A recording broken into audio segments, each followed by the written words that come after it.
All right, so KPI column cloud part, new to us, new to the world. So what we've done is we've taken all that we had in our KPI column SharePoint on-premises solution, which is also available still. And that on-prem version of this product runs in 2013, 2016, and 2019, if you're on SharePoint of those versions. The KPI column cloud part now has pretty much been a rewrite of the product. We rewrote everything in front-end language, client-side language, so that we can run that in SharePoint Online, deploy that into your SharePoint Online tenants, and it also works and deploys in SharePoint on-premises. So what you're going to find from Bamboo here in the near term is that we're going to start moving and retiring those on-premises products because these cloud parts also work on-prem. So we're rewriting them, we're optimizing them, we're making them more performant, we're giving them new features, but we're doing it on that cloud part side, that sort of JavaScript-based solution that deploys in the modern way, as well as can be deployed in those on-premises environments. So that's what we're going to talk about today. Calculating status and display results automatically and doing, just basic indicators. Nothing fancy, nothing special, super complex around this KPI column cloud part. This particular tool is supposed to be very intuitive, easy for your users to use and to configure just some KPIs on a list of data, right? And so this is a little bit about what that configuration looks like. The whole point of the KPI column as a product is because this was also a common scenario that we were coming across, right? Customers came to us for services to help deliver some solution, whether we were working as consultants on site, and we said, you know what, this is happening often enough, let's make a product out of it. And you can see there on the left side of the slide, the reasons that we went after creating the product around this is to save time and enhance that efficiency, so that as people are looking for status updates, we can just quickly inject those into our list data and be able to reference that from anywhere, pretty much. Another cool thing about our particular product here is that we can reference any list in the entire domain between site collections. Really cool stuff there, huh? That's really it for the display. So I just want to pull up my little demo website here and we'll get going.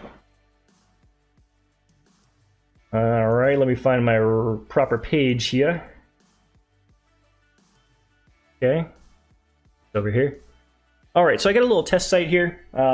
This is a SharePoint Online site, so I can demonstrate the KPI column cloud part being in a modern environment. So this is going to be in modern pages and using modern lists and all that great stuff. So the way that this works is you would install this particular product. You would be able to come to the new option here and add a new app to your site collection. And when you add that to your site collection, you're going to have some options for other Bamboo products you might have installed as well, and KPI being one of them. So I can add the Bamboo KPI. Where is it at? Actually, you know what? I don't think it's going to show up here because I already installed it, so I apologize for that.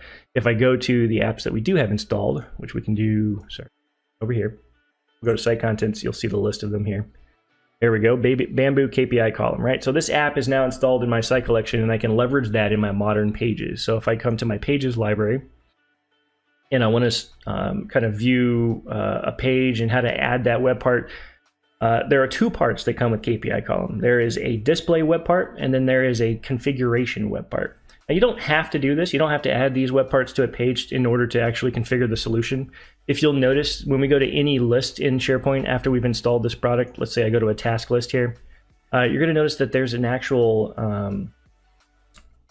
the word skip, I'm blanking here. It's a new menu item here on your list, right? So we do have this Bamboo KPI column menu item now accessible up there where you normally will have your Power Apps or your Automate and those types of menu items.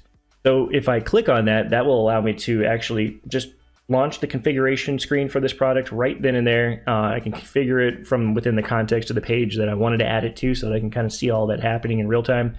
Or if I wanted to go a more formal route and say, you know what, I'm going to make a configuration page, I could. So I made a page, standard modern page here for SharePoint Online, and I added that web part. So if I go to edit and I come to the plus sign here to add a web part like you might expect, you'll notice that I have a whole bunch of products installed here from Bamboo, but one of them being KPI. So I've got the KPI column configuration web part.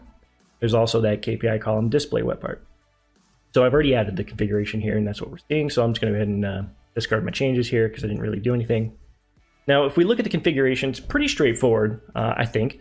So you're going to pick a source list, which is the list you're going to go look at data from. You're going to have KPI go and say, I want to go to the task list, or I want to go to some list that's got metrics on it, some numbers to demonstrate in a KPI. So in this case, let's go ahead and point to, I've got a couple of example lists that I'm going to add here for us. So I've got a task list where I want to roll up the amount of open tasks, or the amount of tasks that are currently ongoing. And in the amount of tasks that are ongoing will give us a metric around, or a KPI around, if we have so many open, that's not so good, right? We have too many tasks open. We need them to be less. This is just a very basic example, but I just wanted to demonstrate that. So task list, that's where we want to go get our data from to count and to do things and to generate indicators out of. I would pick the list and then pick a view. Maybe you've got a filtered down view of data you want to run a KPI against. So here I'm going to do it against all items in the list. The destination list now, this is where we're going to tell the KPI to inject itself. So I've got a list called company metrics, and I'm going to tell it, you know what, I want you to go fetch the data from task list, find the numbers that I'm looking for, and then I want you to put a KPI in the company metrics list. And in this case, we could create a new one or edit an existing column that I've already configured in that list.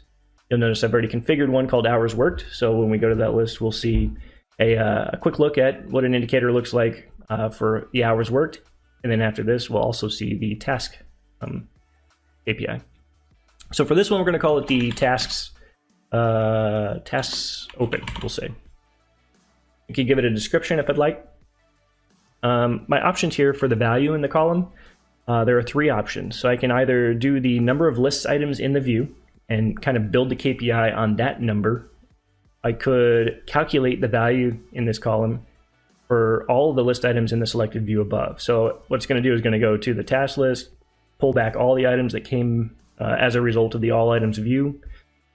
And then I could say I want a sum, average, minimum, maximum of a particular column in that list. In this case, I don't have any values in this particular list to do that against, to add. I don't have any number columns, so therefore it did not return any options here for me to sum. Okay? So for our example today, we're just going to do the number of list items in the view, but just wanted to show you those options. So you've got that. You got the all items kind of view, just return all the items and let's sum them up or count them, and then that number is the one we'll draw a KPI against, or the calculated value of some column within that list, or calculating a percentage of the number of items in that list as a percentage indicator. Those are our three options there. We're going to do the top one here just to keep it simple today. And then down here, we'll actually specify how we want those to display. So we've got higher or lower. So the better values, right? So in this case, tasks. How many tasks do we have? The higher the amount of tasks in our list, I would say probably worse off, right? We want the lower number to be our better indicator.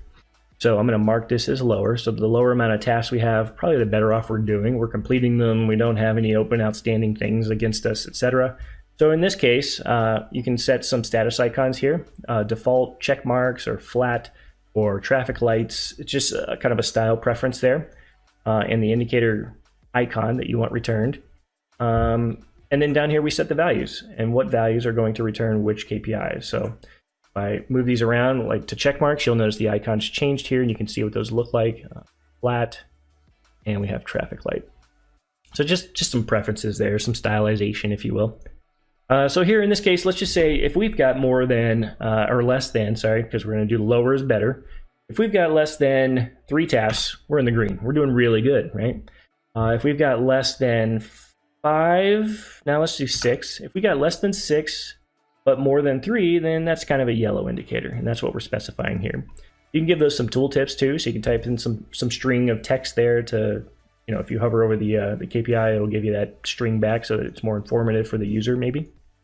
And if we've got anything over 6, we're going to just say we're in the red. We've got to get caught up here. Down below here in the configuration, then we have our show values. So here we can specify whether or not we want to show just the icon, or do we want to show the goals value, or do we want to show the column value, or do we want to show both the goal and the column values. Now the goal label, you could call it something else than goal. You don't have to call it that. You just replace that text there. And in the value label, we could just replace that text as well. So last but not least, all we would do here is save this configuration. Now, when I save this configuration, what it's going to do is it's actually going to go build that column in the destination list because it doesn't exist already, since we specified create new here in the column. So company metrics list is going to go get a new column created called tasks open, and then it's going to put that finding for the KPI totals there with the icon and the goal and the value. It's going to put that there in that column. All right, so I just saved it. It went off and did that fairly quickly. So now we can move over and actually go view our company metrics list. Do that. And we should see that being provided to us now. And there you go. So if I was to go to the task list, just so we could see what kind of data was in there, I had 3 rows of something in there. I had a month due date. Not a very complex solution here, but really just trying to get the point across that we went to this list, the task list, and gained a metric out of that and put it somewhere else. Then we went to another list, to the timesheet list that I have in here, and we calculated some stuff on there, and we also injected that KPI into the same place, into this company's metrics list here. So we went to 2 separate lists, got some KPIs, and brought them back into a single record inside of another list, a third list, right? So just kind of trying to show the value of being able to go and aggregate data from different places, run some KPI metrics against those things, and insert into another list that KPI, so that you could potentially build dashboards and things like that out of this solution. Now, the world's kind of your oyster here with this, right? You can do whatever you can imagine with that product and configure it in many, many different ways. And we've had all kinds of great implementations of this product to build dashboarding, some key metric kind of stages, if you will, for different types of solutions. So lots of options. So that's it. It's a very simple tool, like I said. So there's not a whole lot more. I guess the only other tool I would show you here related to KPI Cloud Part is going to be that the display web part that I was talking about earlier. So there are 2 web parts, remember, that come with it. It's the configuration web part and the display web part, and I'll show you what the display web part looks like. Before I do that, one more thing. If I do click this Bamboo KPI column button up here, right, we're going to get access to that settings and configuration for the solution itself right here on this screen. So let's say I know I'm in the task list and I'm like, you know what, I really could use a KPI based on this list over there in that company metrics list. Well, quick access, no matter what list you're in, you've got a button up here, click it, start to configure it, tell it you want to go send that off to that company metric list, hit save, right, and now we're building, right? We got quick access to this stuff. So let's see here. Let's go ahead and look at that last page there. So I built another page just to show the display web part, and this is kind of a convenience tool, if you will. So if I go to, I think it's this company metrics page here. Yep. So I built a company metrics page, and what this web part does is it allows you as a user of the system to actually locate where all the KPI columns are that you've set up in your particular site collection so far. And then see which KPI columns have been created and actually print out a report of those KPIs right here in this view. So it's kind of a way to filter down, get to, and access the KPIs that you currently have in your site collection just through a simple web part. So here I've only created KPI columns in 1 list so far, so that's why you're seeing this option here. But if you had KPIs all over your site collection in various lists, you'd have the complete list of lists that you've done this to before. So I'm going to select that one, company metrics. And then for available KPI columns, it's going to know. I built 2 over there, and those are the 2. If I wanted to, I could check them all. And if I do that, I'll do just like that. But I can remove them and kind of manage them here too through this drop-down UI. And then we have our header display text. So if I want to change that around, I can do so. And then we can hit done. And what it's going to do is it's going to go fetch those 2 KPIs, print them out right here on the screen, and kind of give us an easy way to navigate our KPI solution. To find all that, kind of limit all the surrounding, I guess, distracting data potentially, and just get to the KPIs themselves here through this viewer.